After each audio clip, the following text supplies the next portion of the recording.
I think is the only thing that Mormonism I a would add if I was cult? sitting on this panel, because I would know what the Mormons are going to come in to say. They're going to want to downplay the cult word. They're going to do some type of like no true Scotsman type fallacy of like cults, like everything's a cult or nothing's a cult, and try to minimize it as much. But I would want to set it up so that they had to give more concrete evidence and answers. I would ask, how do the leaders of the church talk about ex-members of your church? I mean, you can go back to Joseph Smith has quotes saying that when you joined this church, you stood on neutral ground between good and evil. And when you chose to join this church, you chose to follow God. And if you ever leave this church, then you do so by the enticings of Satan. So by telling people that questioning the leaders of the church and leaving is doing so by the enticings of this satanic force, are people given a pathway to still leave with their dignity intact? That not that they left for actual, like, important factual reasons,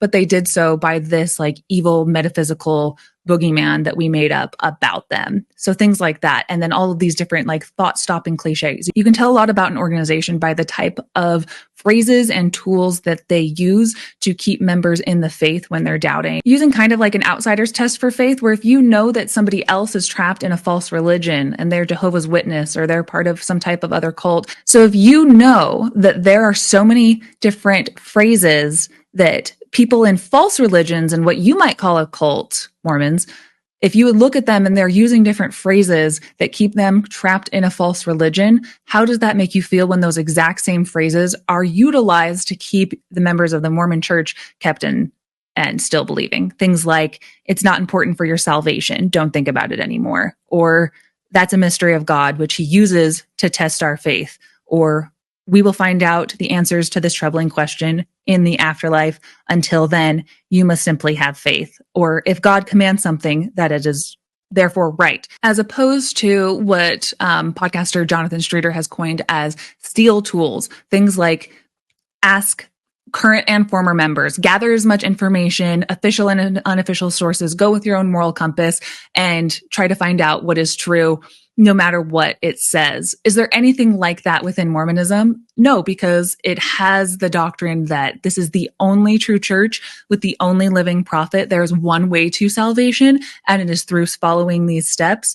And to keep you in line with those things, with such a, tumultuous history as Mormonism has, and so many things that do fall short, it's going to have those same type of those thought-stopping cliches that would keep anyone in a cult. So I guess my question for the Mormon panelists when they sat down would be, if we know that Mormonism utilizes these same types of thought-stopping cliches over and over again in things that we would all agree are also false religions, why? Why does Mormonism's epistemology, why does its structure look so similar to other things that are cults that we could agree on? Why is it so similar to other cults in those ways? And what does that say about God the Father? What does that say about this perfect, almighty, all-powerful, omniscient being who has all the ways in the world to teach his children about the gospel, so that his epistemology, God's epistemology for his children to utilize, is the same as false religions?